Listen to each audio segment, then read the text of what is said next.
The Arizona sun scorched the earth with no mercy, painting the landscape in swirls of heat and silence. Fletcher Knox, a rugged 34-year-old rancher, stepped out of his weather-worn cabin, wiping the sweat from his brow. Years of desert living had taught him to read the land like scripture, and today something felt off. The usual hum of cattle, the whispering wind, the chirping insects all had vanished. In their place was an eerie stillness that prickled his skin. As Fletcher rode down toward the creek to check the fence line, his sharp eyes caught movement near a boulder. He slowed. A boy, small, maybe 8 years old, crouched in the dirt like a wounded animal. His skin was sunburned, his shirt torn to rags, and his ribs poked through like a warning sign. The boy's dark eyes were hollow, more shadow than soul, and he was clawing at the earth, searching for roots, bugs, anything to fill his stomach. Fletcher's heart clenched.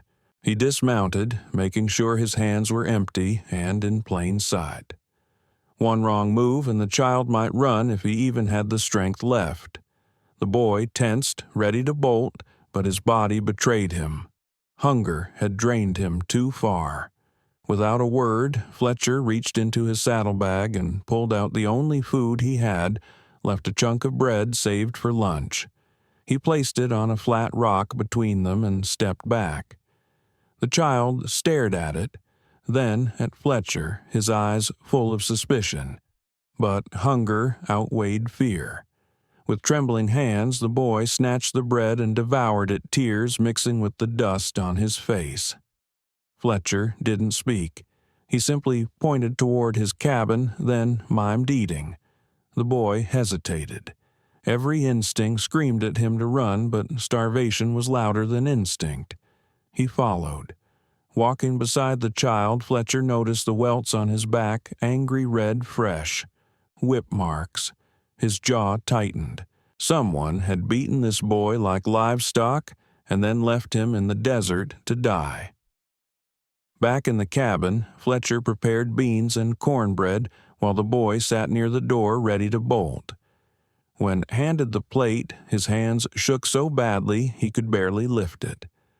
Fletcher gave him space and let him eat in silence. He watched the child devour the food like it was the last he'd ever taste. After the meal, Fletcher laid a blanket on the floor and motioned to it. The boy crawled over and curled up without a sound. As Fletcher tucked the cover around him, he couldn't help but think he was doing nothing more than what a decent man should. But what he didn't know, what he couldn't have known, was that this boy wasn't just lost. He wasn't just hungry. He was Little Wolf nephew to Chief Standing Bear, heir to one of the most powerful Apache bloodlines in the Southwest. And 20 miles away, 200 Apache warriors were already tracking his scent. Fletcher woke before dawn. His horses were restless in the corral, snorting and shifting. Something was wrong. He grabbed his rifle and crept to the window. What he saw turned his blood cold. Warriors, 100 at least, painted for war, formed in a perfect semicircle around his land. Not shouting, not moving, just waiting. Like death come to life. Behind him, Little Wolf slept unaware of the silent army that now surrounded them. Fletcher glanced at the boy, then back at the warriors. That simple act of offering a piece of bread had just turned his quiet ranch into the center of something far bigger than he'd ever imagined. As the sun crept over the horizon, casting gold across the desert floor, Fletcher Knox stared out his window at the gathering of Apache warriors. They were silent still as stone mounted on horses that barely moved.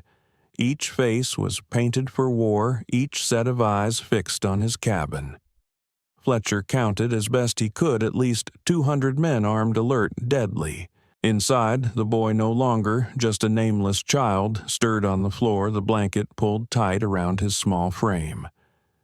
When he opened his eyes and saw Fletcher's expression, he knew something was wrong. Fletcher motioned toward the window. The boy crawled over and peeked outside.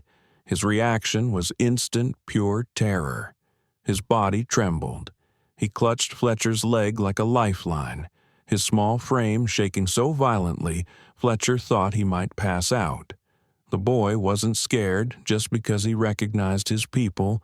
He was scared of what would happen if they took him back. Fletcher crouched beside him. "Who are you, kid?" he whispered.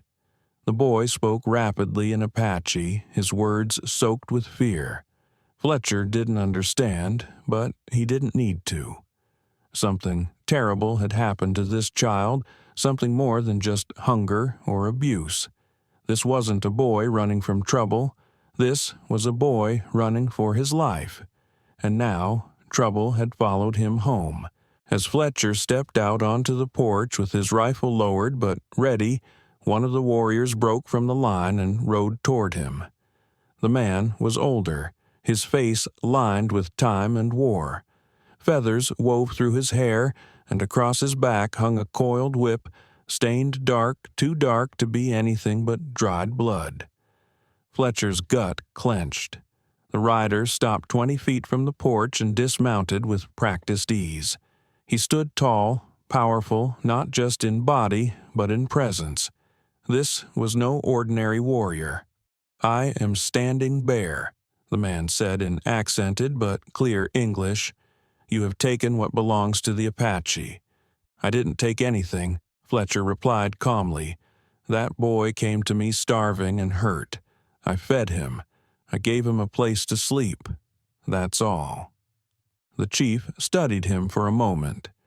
"That boy is Little Wolf, my nephew. He is the son of my dead brother and heir to our people. 3 days ago, he stole sacred corn from our winter stores.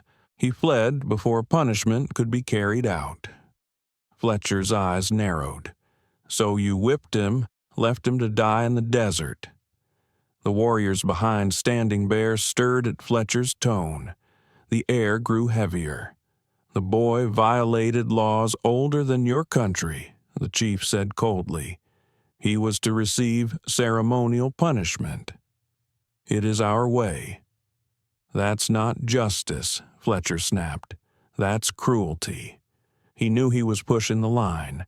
Any wrong word could trigger a bloodbath. Yet something in the chief's eyes flickered surprise, maybe even curiosity. "You speak boldly," Standing Bear said, "and yet you live." Fletcher nodded toward the cabin. "That boy's not just your future chief. He's still a child, beaten, starving, terrified. He doesn't need more pain. He needs someone to show him there's another way." For a long moment, Standing Bear said nothing. The desert wind whispered between them. Then the chief stepped closer. "What do you know of raising a leader white man?" Fletcher didn't flinch. "I know scared kids don't grow into strong men. I know a good chief needs to lead with strength, but also with mercy." Behind them, the cabin door creaked. Little Wolf stood in the doorway, trembling, his eyes locked on his uncle. He said something in Apache, his voice quiet but firm. Standing Bear turned, listening. The silence that followed felt like the stillness before a storm. Then, slowly, the chief turned back to Fletcher. "He says he is ready to face judgment," the chief translated. "But he also says, you showed him kindness when his own people did not." Fletcher said nothing. His heart pounded. He wasn't sure what came next. The chief raised a hand. Several warriors rode forward, not with weapons drawn but carrying bundles. Supplies, blankets, food salves. "He will remain with you," Standing Bear said, "for 1 moon. He will learn your ways, your survival, your kindness. Then he will return to face Apache law. But if harm comes to him, we will return, and we will not speak first." With that, the chief mounted his horse and rode away, his warriors following like shadows disappearing into the dawn. Fletcher stood on his porch, still stunned. Inside, the boy waited no longer a frightened stranger, but little Wolf, heir to a nation. And now Fletcher Knox had become something he never expected to be, a guardian of a future chief. The morning after the Apache warriors departed, Fletcher Knox felt the weight of the desert shift. Though silence had returned to his ranch, it wasn't peace, it was a pause, a breath held between storms. Inside his cabin, little Wolf slept curled under a blanket, his breathing soft and even. Outside, the sun climbed slowly over the hills, its light golden and untrusting. Fletcher sat on the porch, sipping bitter coffee and thinking about the conversation from the day before. Chief Standing Bear had agreed to let the boy stay for 1 moon, a temporary mercy, a fragile arrangement. But Fletcher could still feel the tension in the old man's eyes. That whip, those words, that warning.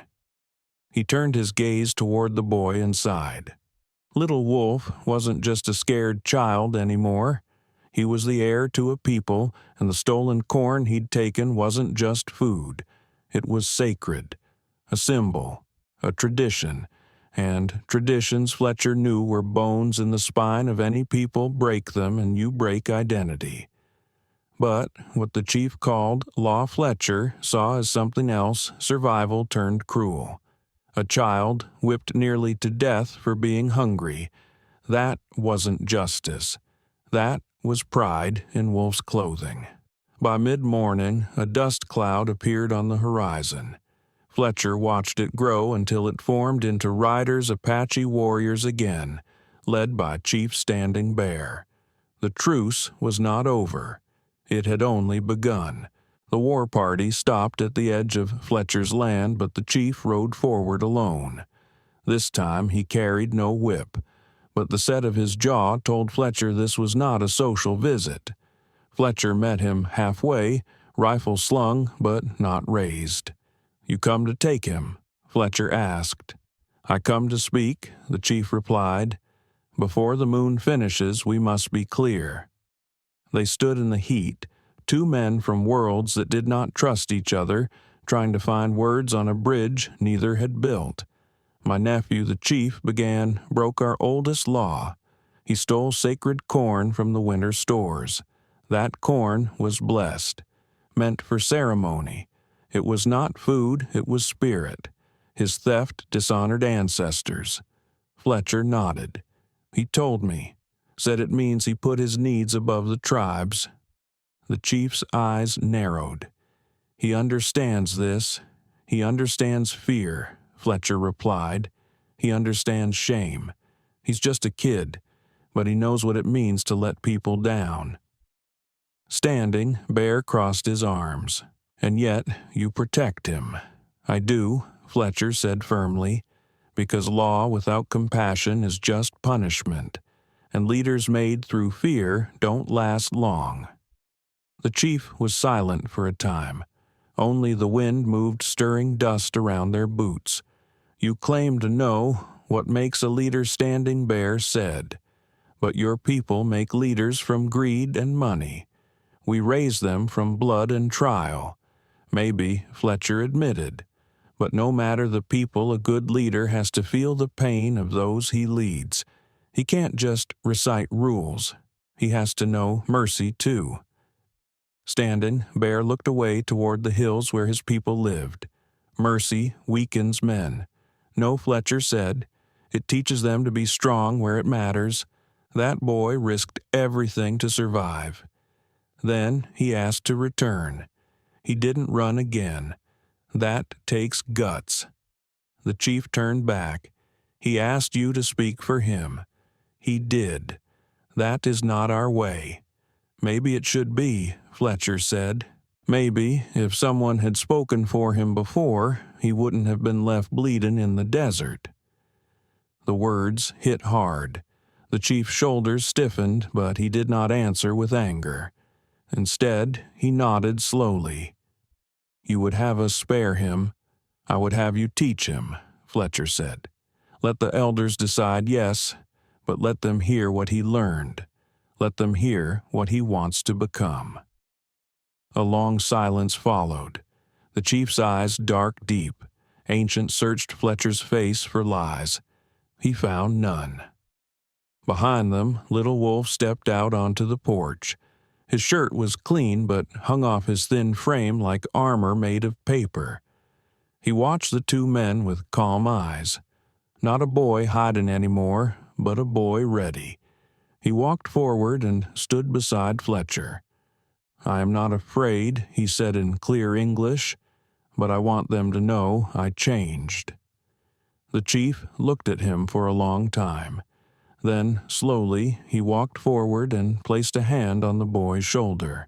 "You will return when the moon is full," he said, "and you will face the elders. Fletcher Knox will speak. They will decide."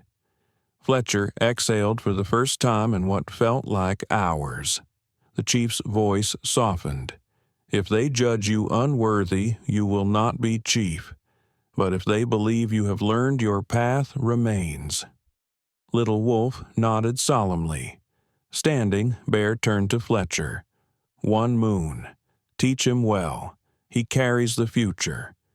And with that, the chief returned to his horse and rode off, leaving the desert still and full of meaning. Fletcher looked down at the boy. "You okay?" The boy nodded. "You speak like chief." Fletcher chuckled. "I'm just a cowboy." Little Wolf shook his head. "No, you're more." They walked back to the cabin, two souls from different worlds now bound by a promise of future and the fragile thread of hope. The moment the chief and his warriors disappeared over the horizon, a heavy silence fell over Fletcher Knox's ranch. But it wasn't peace, it was weight. A burden, one born not from fear, but from responsibility. Standing, Bear had given Fletcher a task few outsiders had ever received to teach an Apache heir not just how to survive, but how to understand mercy, compassion, and the strange, rigid structure of white men's ways. Fletcher glanced at the boy beside him. Little Wolf stood with his arms folded tight across his chest, his small face trying to show courage, though his eyes betrayed the truth. He was terrified. He watched the dust clouds left behind by his people with something that looked like longing and dread. Fletcher reached for the boy's shoulder but stopped short. "Looks like you and I are stuck together for a bit," he said softly. Little Wolf gave a small nod. They returned to the cabin, the boy's steps light but wary. Fletcher boiled water, cleaned the boy's wounds, and dressed them using the salves the Apache warriors had left behind. The boy never cried, never whimpered, but Fletcher could see his jaw clenched tight as the medicine burned. His hands gripped the table until his knuckles turned white. When it was done, Fletcher handed him a clean shirt.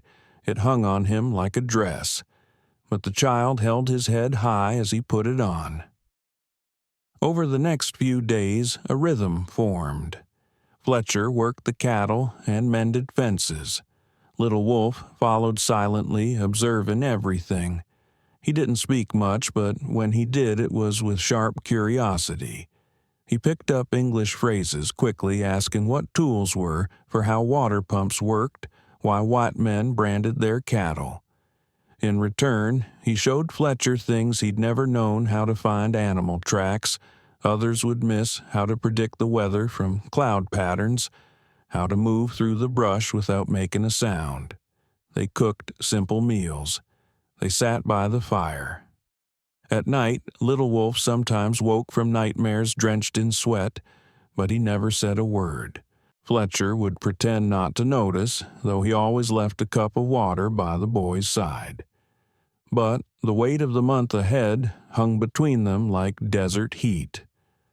One evening, as the sun sank in molten gold behind the hills, Little Wolf sat by the fence with a piece of cornbread in his lap. He hadn't touched it. Fletcher approached quietly. "Something wrong?" he asked. The boy hesitated, then spoke. "If elders say, 'I dishonored tribe, I cannot be chief. I broke sacred law. You were starving, Fletcher said. You didn't steal out of greed, you were trying to survive. The boy shook his head. Apache law says tribe before self. No excuses. Fletcher crouched beside him. You've learned a lot in just a few days. You're not the same boy who took that corn. Little Wolf looked up. But will the elders care? Fletcher didn't have an answer. That night, the fire burned lower than usual. Little Wolf spoke little. Fletcher, too, was lost in thought.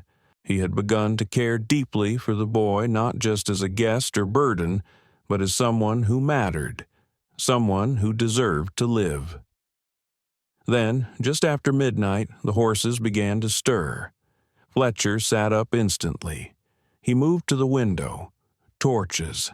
Not Apache. A group of white men, maybe 20, riding fast toward the ranch, armed. Fletcher's blood turned cold. At the front was a man he recognized immediately. Marshal Jeremiah Wade, a self-righteous lawman who had long sought reasons to break the fragile peace with the Apache, and now he had found one little wolf. They came to a stop just outside the cabin. Wade's voice rang out like poison. "We know you're hiding that Apache brat. Knox, hand him over. You've got 1 minute." Little Wolf, who had risen from bed, moved behind Fletcher. His face was pale with fear.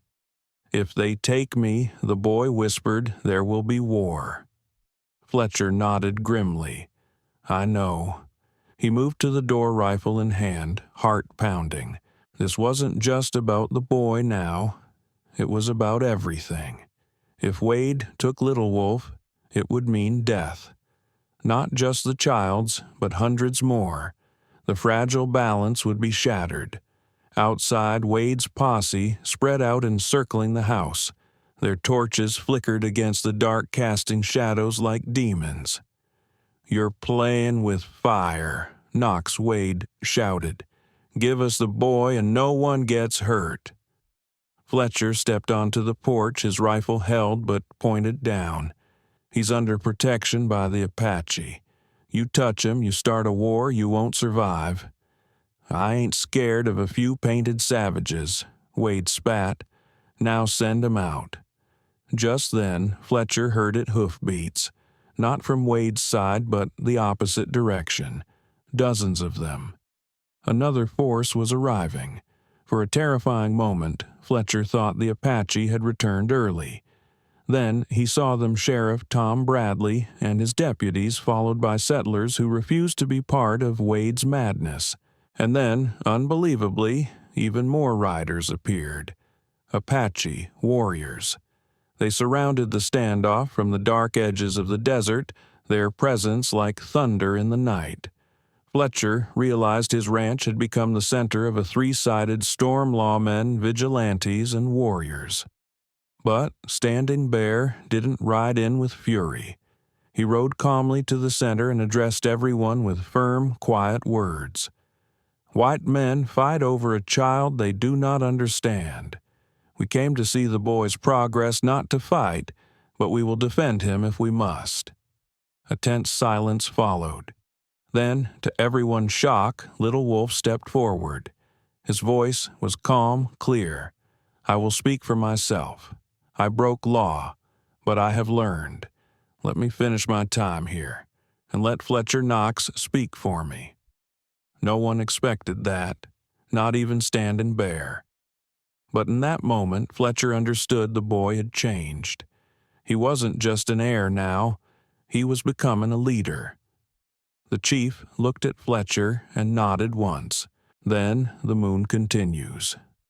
"But if he is harmed," he paused, his voice sharp as steel, "we return and we do not come to talk." The warning was clear, and Fletcher knew every second from now on mattered. The desert had just begun to cool when the real danger arrived, not from the Apache, but from Fletcher Knox's own kind. It started with the sound of hooves, fast, heavy, and wrong. Fletcher stepped onto the porch and scanned the horizon. A cloud of dust churned up against the setting sun, and soon torches flared through it. 20 men, all armed, all angry, all riding hard toward his ranch. At the front of the pack rode a familiar face, Marshal Jeremiah Wade. Fletcher's jaw clenched. Wade was a man known for hiding violence behind a badge, a man who'd spent years pushing for war with the local tribes. Now he finally had his excuse. The posse came to a halt in a semicircle around the house, forming a line of flame-lit tension in the dusk. Guns gleamed in the torchlight, faces grim and set. Wade raised his voice loud and clear. "Knox, we know you got that Apache kid inside. Send him out and no one gets hurt." Inside the cabin, Little Wolf flinched at the sound. He had been helping Fletcher clean the supper dishes, but now stood frozen, his eyes wide with dread. "They want me," he whispered. Fletcher nodded, calm but cold. "I know, but they're not getting you." He grabbed his rifle and stepped back out onto the porch. "You've got no right, Wade," he called out. "The boy's under protection by treaty with the Apache Nation. You touch him, you break federal law." Wade barked a laugh. "Treaties mean nothing when our supply wagons are being hit and our people live in fear. That kid's a spy, and it's time someone took action." "That's a lie," Fletcher said, his voice sharp. "The Apache haven't attacked anyone in over a year, and you know it." The men around Wade shifted uncomfortably. They were settlers, farmers, shopkeepers, ranch hands, not killers. Most had been whipped into this frenzy by Wade's words, not any real threat. "I won't warn you again," Wade snarled. "You got 1 minute or we come in and take him." Inside, Little Wolf pulled on Fletcher's sleeve. "I'll go. Stop the fighting." Fletcher looked at him, so small, so brave. "You're not going anywhere," he said firmly. "Not like this." But the noose was tightening. Wade's men began to spread out, forming a ring of firelight around the house. Fletcher counted his ammunition. Not enough. Not for 20 men. He could take a few down, but the boy would die in the crossfire. Then he heard it. Hoof beats. From the opposite side. Another group was coming fast through the night. For a split second, Fletcher feared the worst, that Chief Standing Bear had returned early. If Apache warriors saw armed white men threatening Little Wolf, the fragile peace would shatter. But as the riders broke through the shadows, relief surged in Fletcher's chest. It wasn't Apache. It was Sheriff Tom Bradley, flanked by 10 deputies and a handful of townsfolk who believed in law, not vigilante justice. Bradley rode up and dismounted with the calm of a man who wasn't about to be bullied. "Marshal Wade," he called out. "By what authority are you threatening a citizen on his own land?" Wade wheeled his horse around, momentarily caught off guard. "That boy's a fugitive, he's Apache. He doesn't have the same rights." Bradley's voice cut like a blade. "I've got a telegram from the territorial governor himself. That child is under temporary federal protection while peace talks are underway with the Apache Nation. You touch him, you're in violation of territorial law." The settlers behind Wade began to waver. Some lowered their guns. Others exchanged nervous glances. The certainty in their eyes had begun to crack.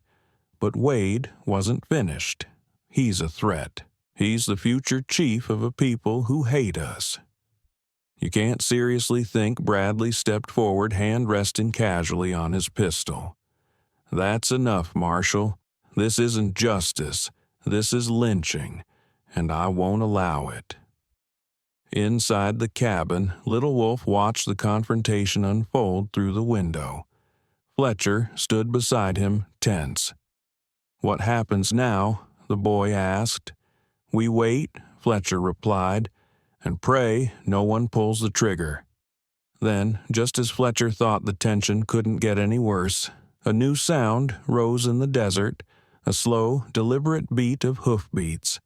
From the shadows beyond the torchlight, Apache warriors emerged like ghosts, dozens of them, silent, watching. They had returned. Now the standoff had become a triangle.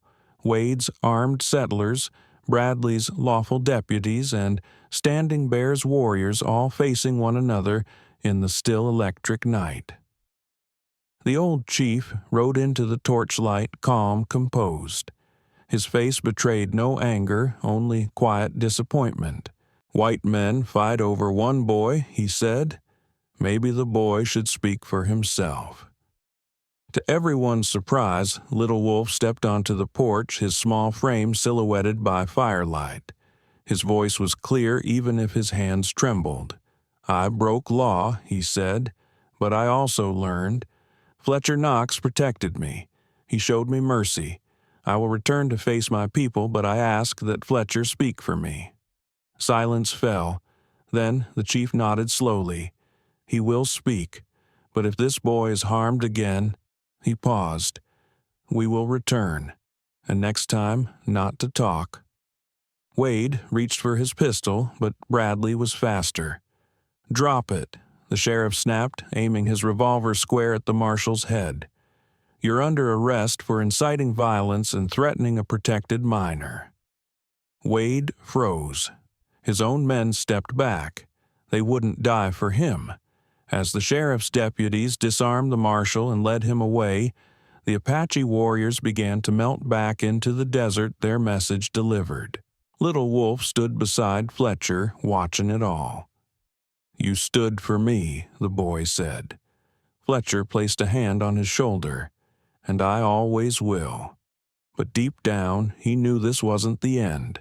It was just the next page in a story that was far from over. The desert air was tight with tension, the kind that makes even the stars hold their breath. Fletcher Knox stood on his porch, his rifle lowered but ready. Before him, a nightmare had taken form, 3 armed factions facing one another in a fragile, combustible triangle. To the west stood Marshal Wade's militia, rough-looking men gripping rifles with knuckles white from fear or conviction, maybe both. Their torches flickered angrily in the wind, casting warped shadows over hardened faces and twitching fingers. Behind them, their horses shifted uneasily, sensing the wrongness of it all. To the east, mounted with dignity and silence, were Apache warriors, still as statues but twice as deadly. Their presence made the night feel smaller, the desert itself a drumbeat away from war. Chief Standing Bear sat at their head, his eyes sharp, reading every movement, every breath, every lie yet to be spoken. Between them, holding the line like a taut rope, stood Sheriff Tom Bradley and his deputies lawmen sworn to uphold peace, but now caught between a racist vigilante and a proud nation with centuries of pain behind their silence. The sheriff's voice had already carried warnings and orders. Wade had ignored them all. "I'm not standing down," Wade growled. "That boy is a danger to every white man, woman, and child in this territory. He's Apache. That's all anyone needs to know. He's a child," Bradley snapped, "one protected by law." Fletcher kept his eyes on everyone, on the trembling guns, the tensed muscles, the hatred in Wade's voice, and the still unreadable faces of the Apache. A single shot, just one, would turn this desert into a graveyard. And then, just as the tension peaked, just as Fletcher feared blood would be spilled no matter what, a small voice broke through the night. "I will speak for myself." Heads turned. Torches lowered slightly. Even the horses seemed to still.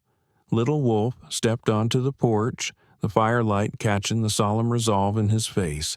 He looked smaller than ever, just a boy in an oversized shirt and worn moccasins, but his spine was straight, his voice steady.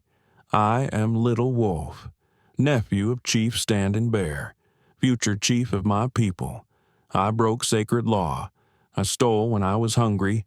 I fled when I was afraid. But now I understand what I did." He paused. No one spoke. The boy turned to the chief. "I will return and face judgment from the elders. I do not ask to be spared. I ask only one thing: let Fletcher Knox speak for me. He showed me mercy. He taught me things no warrior ever did. He is not my blood, but he is my brother." Fletcher felt his throat tighten. The boy wasn't just brave, he was becoming what he was born to be. Standing, Bear dismounted slowly, the fire reflecting in his dark eyes. He approached the porch, stopping just a few feet from Fletcher and the boy. Then he turned to address the Apache warriors behind him, his voice low but powerful, rising and falling in the Apache tongue like wind over stone. A ripple ran through the warriors. Some nodded. Others looked surprised. One or two glanced at Fletcher with something close to respect.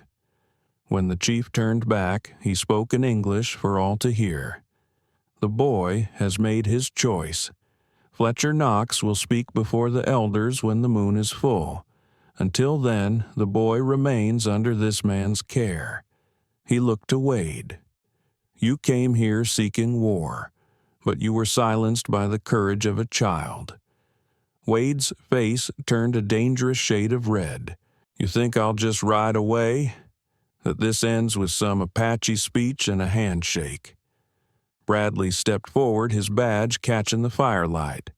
"No, Marshal. This ends with your arrest." Wade reached for his gun, but before he could touch the handle, a dozen Apache arrows were drawn, and every deputy had their weapon trained on him. "Enough," Bradley shouted. "You're outnumbered, outgunned, and out of time." Wade's men, who had stood so firm moments ago, now backed away. The reality of what they'd nearly done incited a massacre had finally reached them. Wade dropped his weapon. "You'll regret this," he spat. Fletcher spoke then, calm but lethal. "Maybe, but you'd regret it more if you'd pulled that trigger." As the sheriff's deputies led Wade away in shackles, Little Wolf remained still, his eyes fixed on his uncle. Standing, Bear stepped forward and placed a hand on the boy's shoulder. "You carry the voice of two worlds. Now," he said, "let it guide you." Fletcher watched the Apache warriors fade back into the night, their retreat as silent as their arrival. Sheriff Bradley tipped his hat. "You handled yourself well, Knox," he said, "but don't let your guard down. Not everyone's as smart as that kid. I know," Fletcher said. He turned to Little Wolf. The boy looked tired, but there was something new in his face, something older than his years. "You did good, kid." Little Wolf looked up. "I meant it. You are my brother now."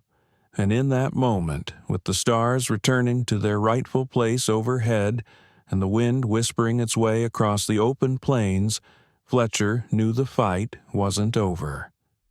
But for tonight, peace had chosen the voice of a child. The night ended not with gunfire, but with chains. Marshal Jeremiah Wade, once the loudest voice calling for war, was now bound and sullen as Sheriff Bradley's deputies led him away, under the watchful eyes of both Apache warriors and law-abiding settlers. The firelight that had once reflected off torches of violence now flickered across a quiet, fragile peace. Fletcher Knox stood on his porch beside Little Wolf, watching it all unfold. "You think it's really over?" the boy asked quietly. Fletcher glanced down at him, noting how calm his voice had become. "For tonight," he said. "But endings aren't always endings. Sometimes they're just the next beginning." Wade's arrest sent shockwaves through the territory. The charges were serious violation of federal treaty law, inciting violence, and conspiring to trigger a conflict between the United States and the Apache Nation. As the dust settled, even Wade's former followers distanced themselves, realizing too late that they'd nearly sparked a massacre based on lies and prejudice. But the real story, the one people remembered, was about the boy. Little Wolf's act of courage, stepping forward to speak for himself and asking Fletcher to be his witness, had done more than diffuse a standoff. It had shown both nations, Apache and white settlers alike, that strength could come from humility, and that even a child could carry wisdom if given the chance to learn. The next morning, Fletcher and Little Wolf returned to the rhythms of the ranch. It felt different now. Not just quieter, but meaningful. The boy had earned the respect of men on both sides of a long, bitter divide, and Fletcher, once just a quiet cowboy living off the land, had become a symbol of something greater. The federal government honored the agreement made between Chief Standing Bear and Fletcher. The governor himself sent word that Little Wolf was to remain under Fletcher's care until the moon was full, after which he would return to face his people's judgment, not as a fugitive, but as a young man shaped by experience, tempered by mercy. During those remaining weeks, Fletcher taught the boy everything he could. How to handle a rifle with patience, not anger. How to read the land for signs of water and danger. How to mend fences and care for injured animals. But more than that, Fletcher taught him about the weight of leadership, that true power lies not in fear or strength, but in compassion and restraint. And Little Wolf, for his part, taught Fletcher too. He showed the cowboy how to track animals by scent and sound, how to understand the shifting language of the desert, and how to listen not just with the ears but with the heart. In many ways, it was the boy who proved the better teacher. Some nights they sat by the fire saying little, but in the silence Fletcher could feel something growing in the boy, a quiet resolve, a sense of purpose that stretched far beyond the dusty hills of the ranch.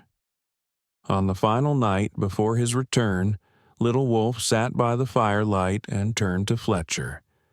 "I'm scared," he admitted, "not of the punishment, but of failing my people, of not being enough."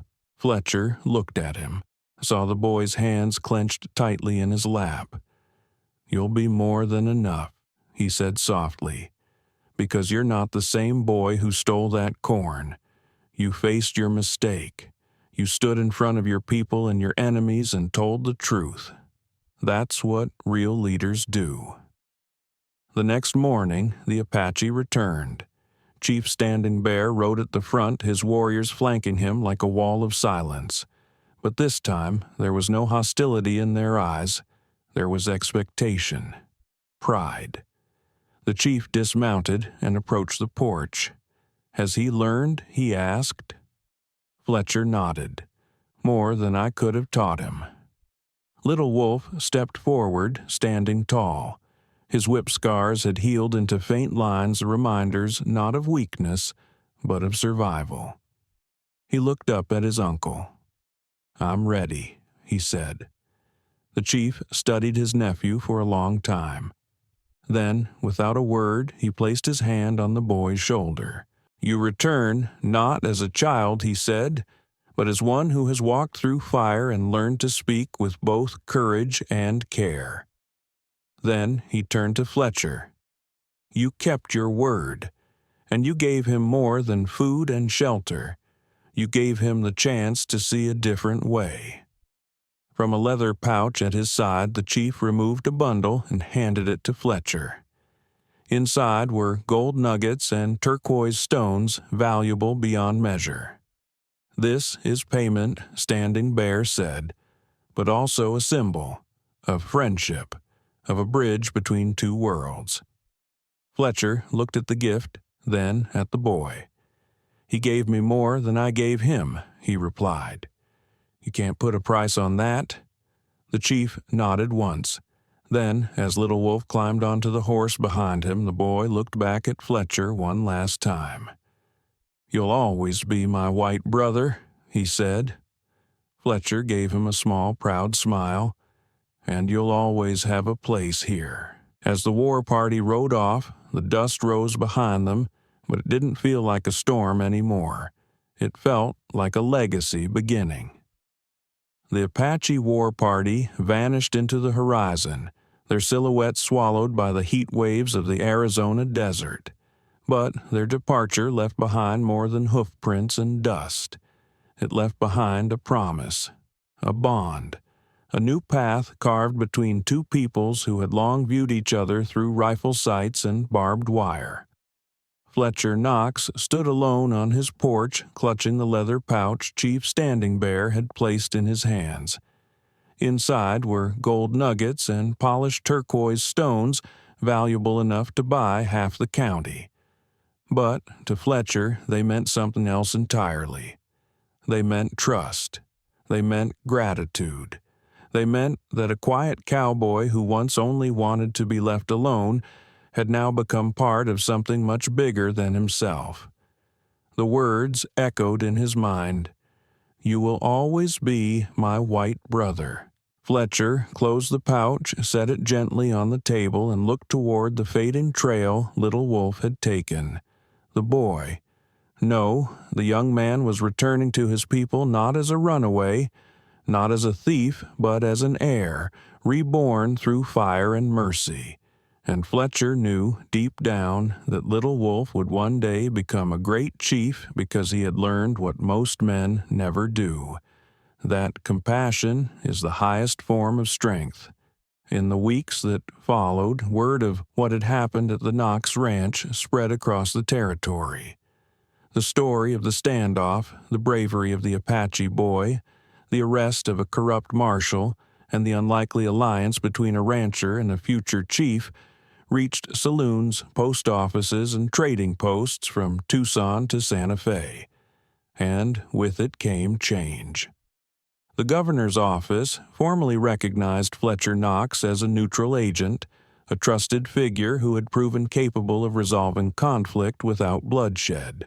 His ranch was officially designated a neutral ground where Apache and white settlers could meet under truce trade, goods share news, and for the first time in years speak without fear. At first, the visits were tense.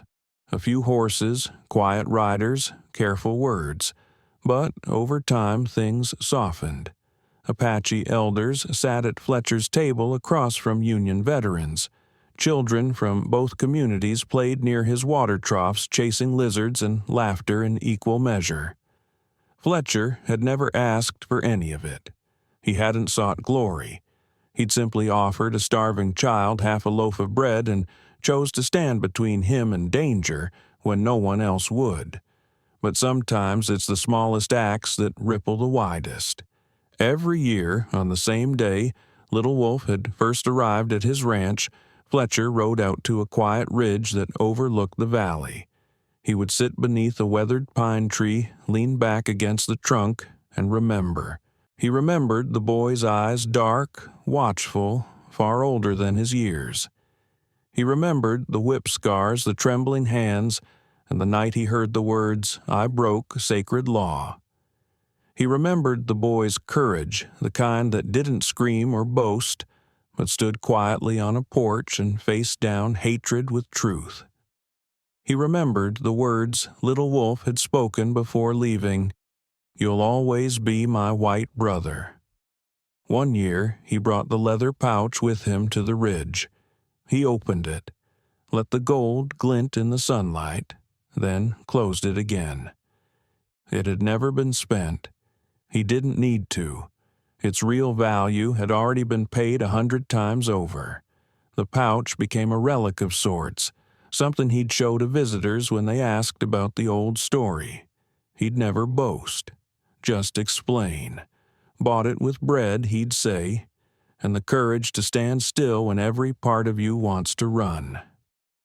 As the years passed, Little Wolf's name began to rise across the Southwest. Reports came in whispers. At first, he'd returned, faced the Apache elders, and had not only been forgiven, but chosen. His time among the white man had strengthened him, tempered him. Stories of a young chief who negotiated peace with neighboring tribes and white authorities became common around trading circles. Fletcher smiled each time he heard them, not because he felt proud, but because he felt hope. One spring morning, a group of Apache riders came again to Fletcher's ranch, but this time they brought no weapons, no warnings, just an invitation.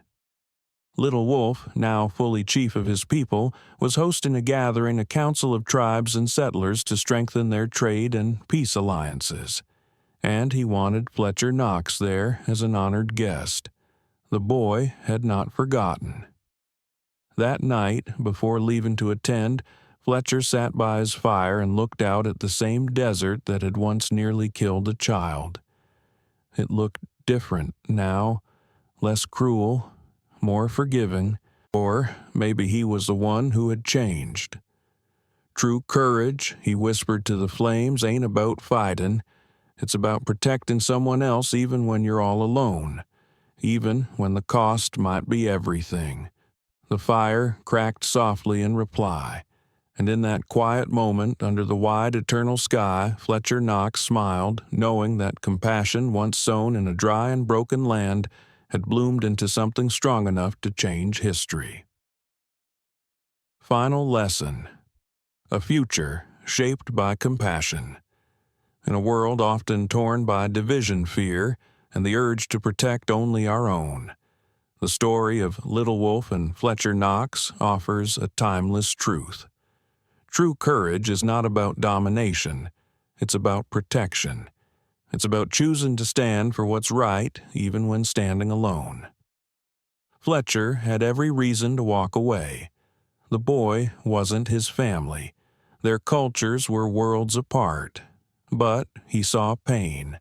He saw injustice. And he acted not because he had to, but because it was right. That single act of kindness, a piece of bread, a safe place, sparked a change far greater than he could have imagined. It saved a life, prevented a war, and built a bridge between enemies. For the future, this teaches us something profound. The legacy we leave behind is not measured by our success or possessions, but by the people we lift up, the mercy we show, and the peace we create. In our daily lives, at home, at work, and communities, we each have the power to make that choice. So when the moment comes, when you see someone hurting, when you stand at the edge of right and easy, remember Fletcher. Remember Little Wolf. And choose compassion. Because one day, history may not remember your name, but someone's future will.